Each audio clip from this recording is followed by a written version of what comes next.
I get asked this question a lot. Is President Obama pro-Israel? Are his advisors pro-Israel? They're Jewish, so how come they're not doing the right thing? Or and I don't have all the answers for you. For sure, I don't believe that Barack Obama is anti-Israel. I don't think he wakes up every day and says, let me figure out how to stick it to the Israelis. I'm sure that's not what's running through his mind. I believe, to a certain extent, that he's been influenced by some folks early on in his career that I find troubling. I know that he learned a lot about the Arab-Israeli conflict from a man named Rashid Khalidi, who's a professor at Columbia University. Who's I think just a troublesome guy in terms of his academic background. And according to a report from Thomas Friedman from the 1980s, he was a PLO spokesperson in Lebanon. He denies this, but Friedman quoted him as such. And this is a man that Obama became friends with, and said that Obama talked about learning a great deal about the Middle East from this man. So that's troublesome. But I think even more than that, I would say that let's say that none of that stuff mattered. Let's say he never got influenced at all by this guy or any of the other people that he had contact with. I think that he's painted himself into a corner to a large extent. He ran as the anti-Bush candidate. The country was tired of Bush's policies on, let's say on Iraq, Afghanistan, the economy. So what he essentially said is, I'm going to do everything we can talk about change, right? Everything that you've seen, I'm going to change. I'm going to do something different with it, right? I'm going to turn it on its ear. So what I would say is that his policies in general can be described as anti-Bushism. That's his policy platform. He is the anti-Bush. So whereas Bush said that Israel was a top ally, and that Israel essentially got, unbridled support from the United States. Now you've got a guy that says, we have to rethink our, our relationship with Israel. We need to ask them to do some, to make some concessions. We need to have we call it tough love at one point in a private discussion, apparently, with Jewish leaders. In other words, he's trying to show that he's doing something different. I believe that this is really it's going to give him problems down the road. It's not nuanced. What he needs to do is say, okay, there are parts of this that maybe I want to change. Parts of it should be kept. But a lot of people, a lot of very serious analysts have essentially stated that, Obama is treating Israel more as a liability right now than as a longtime asset and ally. And that's a problem. And I don't have all the answers for you. I can't tell you why it's happening, but I can tell you that more and more people are growing frustrated within the Jewish community about what these policies are. The other thing is I don't know if they're articulated very well. There's a lot of sense that the Obama administration is trying to reach out to the Arab world, reach out to the Muslim world. There was the speech last June from Cairo. There was his first television interview that he gave to Al Arabiya from the White House. There's a lot of talk about trying to kind of smooth things over because the Muslim world was so angry with the United States after 9/11. But one of the things that I always like to say is, the United States didn't launch 9/11. This was a problem that started in the Muslim world. I still believe it needs to end in the Muslim world. And I believe that trying to paper over their problems is not the answer. And singling out Israel as, perhaps a country that could provide some concessions to make the Arab world happier with the United States, I also believe is not really the answer here.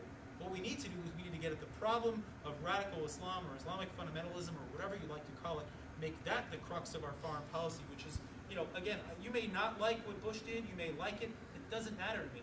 The guy had flaws, the guy had a bunch of things right, just as every president will, but I think to throw all of that out and to sort of start over and say I'm the anti-Bush, I think that's been part of the problem here, part of the problem. But again, I think I agree with you that this policy, to me, the U.S. policy on Israel right now seems to me, why, for instance, are we singling out settlements and Jerusalem when you've got the threat of a nuclear Iran looming? To me, that makes no sense. You could say that you can link the Arab-Israeli conflict to progress on the nuclear front. I would say that that is hopeful thinking at best. And so I've found it problematic. I've written about it, tried to do so respectfully. I want to give this president plenty of time to come around. He's got another 3 to 7 years left where he can hopefully come around to some wiser policies in the Middle East. We have to hope that he doesn't get stuck where he is now. Hopefully he can evolve. We'll take one more. Yes, sir. Could you comment on the European situation based on their new ethnic makeup? Like in France, 10% of the population. Sure. And second, this J Street group. Okay. Okay. That's actually probably a very good question to end on. The European issue, I mean, all I can tell you is, read, I don't know if anybody knows Geert Wilders, read some of his stuff, read some Daniel Pipes. There are plenty of people out there who are much better on this topic than I am, but the demographics of Europe are changing. I'm, very familiar. I go to get my PhD in England. People call it London Stamp. France is, there's a significant portion of the population, maybe even as high as 15% that are Muslim. It's going to mean that there's going to be greater influence. That doesn't necessarily mean it's a problem. Muslim is not the problem. It's Islamist that we're worried about. In other words, we've got at least 2.5 million Muslims here in this country, and the problem is that it's that 10% everywhere, or 15% or 20% that are what we call Islamists. And those are the people who seek the dominance of Islamist ideology in wherever they live. They see that there is a conflict between Islam and the West, or Islam and Christianity, or Islam and Judaism. Those are the people that we need to worry about, and we need to watch Europe very carefully in that regard. As far as J Street is concerned, this is the new thing that everybody's worried about. For those of you that don't know what J Street is, they're a relatively new lobby organization. The joke is that, just its name, J Street, there is no such thing as J Street in Washington, D.C. It skips that letter for whatever reason in the grid. But so what they call themselves is the pro-Israel, pro-peace lobby. What's ironic about J Street is that they are actually not an Israel lobby. They do not coordinate, to my knowledge, with the Israeli government, yet somehow purport to represent Israel's best interests. So in other words, they don't coordinate with the ambassador in Washington. They don't coordinate with the Prime Minister's office in Jerusalem. They don't coordinate, period. The only people they coordinate with is Peace Now. And that certainly does not represent the whole of Israeli thinking. And so, but there are, at least as some people explain it, they are responsible, at least in part, for the decisions that have been made by the administration about, getting tougher with Israel on settlements in the wake of a nuclear Iran. They have lobbied against sanctions being put in place on Iran. So in other words, and what's interesting is there's been stories that have been reported that there are Iranian lobby groups that work with J Street, that there are Arab donors that give to J Street. So the question is, are they really an Israeli lobby? Are they really a Jewish lobby, for that matter?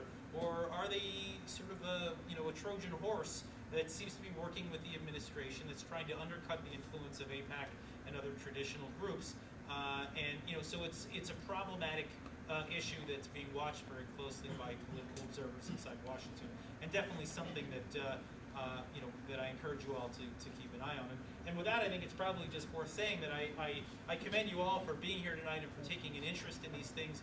And really, you are the anti-J Street.